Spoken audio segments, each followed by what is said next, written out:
जय माता जय गोपाल।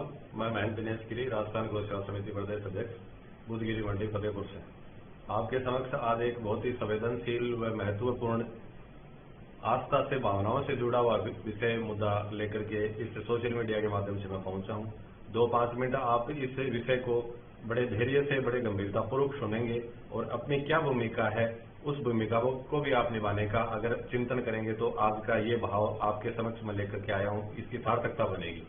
राजस्थान में आप सोशल मीडिया अथवा मीडिया के माध्यम से देखा ही होगा, सुना ही होगा, अलवर में एक भगवान शिव के मंदिर को तोड़ा गया है शासन प्रशासन के द्वारा और वो विषय पूरा उछला हुआ है, पूरा देख रहे हैं आप। और उस विषय को देख करके, उस दृश्य को देख करके प्रत्येक सनातनी को एक दिल में दर्द, दुख, आस्था को ठेस पहुंचने वाला विषय हुआ ही है। लेकिन इससे भी कई गुना बढ़ करके आज राजस्थान में एक और गंभीर विषय हुआ है जिसका दर्द है, जिसका दुख है। वो ये विषय है कि उसी अलवर जिले में जहां ये शिव मंदिर तोड़ा गया है, उसी जिले में एक गौशाला को भी तोड़ा गया है और उस गौशाला को तोड़ा गया, उसमें 400 गौमाताएं विराजती हैं, रहती हैं, सेवा होती थी। अपने सनातन धर्म में माना गया है कि एक गौमाता में 33 करोड़ देवी देवताओं का वास होता है। मेरी गणित कमजोर है, इसलिए 400 गौमाताओं में कितने देवी देवताओं का वास हो गया, आप उसकी गणना करिए। गणना करके ये देखिए कि जिस तरीके से मंदिर तोड़ने की भावनाओं से उद्वेलित ये राजस्थान सहित पूरा देश हो रहा है, ऐसा क्यों है कि गौशाला को तोड़ने से उस मंदिर से कहीं ज्यादा उद्वेलित हमारी भावनाएं होनी चाहिए पर हो नहीं रही है। ऐसा क्यों है? ये गंभीर यक्ष प्रश्न है। हालांकि हम सब गौ सेवा से जुड़े हुए हैं, जब से इस विषय का हमको पता चला है तब से हम इसकी कैसे भरपाई हो और इसको कैसे ठीक किया जाए और क्यों हुआ है और आगे ना हो, इसके लिए जो भी जितनी सामर्थ्यता हमारी सबकी राजस्थान गौ सेवा समिति की है वैसे हम कर रहे हैं, करेंगे। कल हम वहां उस गौशाला स्थल पे जा रहे हैं, गोतीर्थ पे जाएंगे भी, ऐसी स्थितियां क्यों बनी वो भी हम देखेंगे और उसको ठीक करने का भी प्रयास करेंगे। लेकिन मैं आपके समक्ष पहुंचा हूं, आपके हृदय तक पहुंचने का मैं प्रयास कर रहा हूं, वो इसलिए कर रहा हूं कि आखिर ऐसी स्थितियां बन क्यों रही हैं, ऐसा कुकृत्य करने का मन शासन हो चाहे प्रशासन हो आखिर बन क्यों गया। आप सोचते होंगे कि इनकी सरकार है, उनकी सरकार है, मैं ऐसा नहीं सोचता हूं। और आखिर यही सोच ऐसा कुछ करने की नियत बना देती है सरकारों, क्योंकि ऐसा नहीं हमको सोचना चाहिए। बहुत बार ऐसा भी हमने देखा है, पूर्ववर्ती अथवा आज जो विपक्ष में है वो कवि पक्ष में भी राजस्थान में होते थे और उस समय भी अगर आपको ध्यान में है और नहीं ध्यान में तो आप सर्च करिए, जयपुर की धरती पर बहुत से मंदिर तोड़े गए थे। इसलिए ये विषय नहीं है और गौशालाएं भी तोड़ी गई थी, गौशालाओं को नोटिस भी दिया गया था। इसलिए ये जो दृष्टि है कि इस पक्ष ने तोड़ दिया, वो पक्ष नहीं तोड़ रहा, ये दृष्टि हटा करके हमको देखना पड़ेगा और उसके लिए हमको हिसाब करना पड़ेगा कि कोई भी आए, ये आए चाहे वो आए, लेकिन अपनी सनातनियों की, भारतीयों की ताकत इतनी मजबूत हो कि किसी की भी हिकामत ना बने मंदिर अथवा गौशालाओं को तोड़ने की। ये मैं भाव आपके लेकर के आपके समक्ष आया हूं और ये बहुत ही धैर्यता के साथ, बहुत ही गंभीरता के साथ हम सबको सोचना पड़ेगा कि आखिर ऐसा हो क्यों रहा है, मैं मेरी जिम्मेदारी निभा क्यों रहा हूं। मुझे लगता है कि जब तक अपन एकता का और एक राय का भाव हम नहीं बना पाएंगे तब तक इस समस्या का निजात नहीं पाएंगे। हम किसी पार्टी के समर्थक बनकर के तोड़ने अथवा बनाने के विरोध में अथवा पक्ष में रहेंगे तब तक ये कुछ होने वाला नहीं है। हम एक ही पक्ष में रहेंगे, वो पक्ष है हमारा सनातनी हिंदुत्वता का, भारतीयता का, गो भक्ति का। वो जब तक अपना अस्तित्व नहीं बनेगा तब तक ये कार्य रुकने वाला नहीं है। खैर, ये मेरा विषय ये रहा।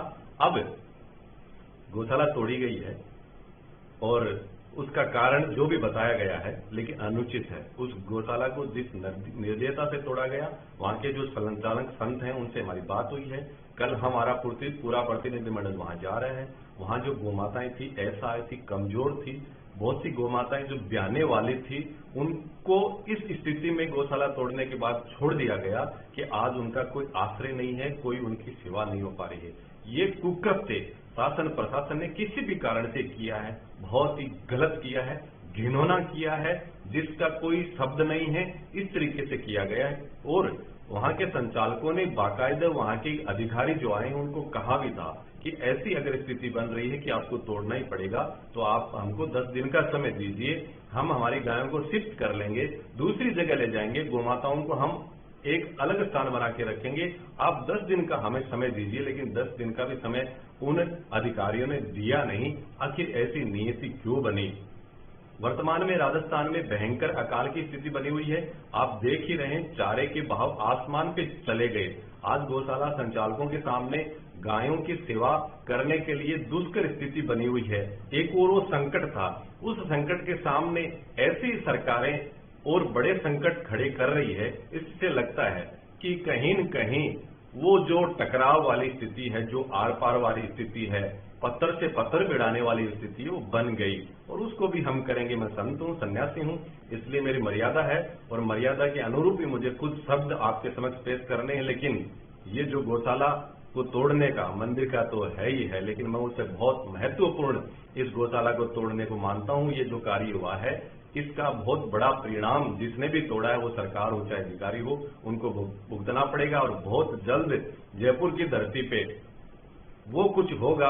अगर इसको तोड़ने की पश्चाताप, अगर इसको तोड़ने का, गौशाला को तोड़ने का शासन हो चाहे प्रशासन हो, कुछ भरपाई नहीं करते हैं, कुछ पश्चाताप नहीं करते हैं, क्षमा नहीं मांगते हैं, जो गलत हुआ है उसकी अपने मन में सरकार प्रशासन नहीं पश्चाताप करती है, और उसकी भरपाई अगर नहीं होती है, तो हम किसी पक्ष के नहीं हैं, किसी विपक्ष के नहीं हैं। हम गोभक्त हैं, सन्यासी हैं, भारतीय हैं, सनातनी हैं, हिंदू हैं। ये कार्य राजस्थान की धरा पे तो हुआ है, तो उसका तो परिणाम बहुत बड़ा भुगतना पड़ेगा, इसमें कोई अतिशयोक्ति नहीं है। बहुत जल्द जयपुर में ऐसा होने वाला है, इस गौशाला के तोड़ने के विरोध में, अथवा जो स्थिति समस्त गौशालाओं की चारे के भाव को लेकर बनी हुई है, उसको लेकर के जो होने वाला है निश्चित होगा। ये मैं आपके समक्ष लेकर के पहुंचा हूं, और अंत में मेरा यही आग्रह रहेगा कि आप भी सनातनी हैं, आप भी गोभक्त हैं, अपनी भूमिका देखिए, कहां कमजोरी रही है। आप जिस क्षेत्र में भी हैं, जहां भी हैं, लेकिन आपकी भी भूमिका, ऐसा नहीं कि मैं एक सन्यासी हूं, गोभक्त हूं, गौ सेवा समिति का प्रदेश अध्यक्ष हूं, इसलिए मेरी ही जिम्मेदारी नहीं, प्रत्येक भारतीय की, प्रत्येक सनातनी की गौ सेवा के प्रति, भारतीयता के प्रति, सनातन धर्म के प्रति जिम्मेदारी है।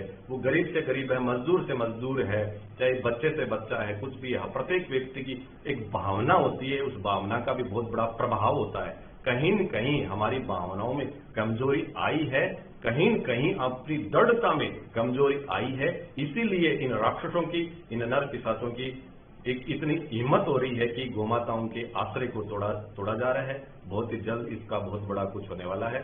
ये विषय आपके भी मन में, हृदय में दर्द उठे, ऐसी भावनाओं को समेटते हुए जय गोमाता।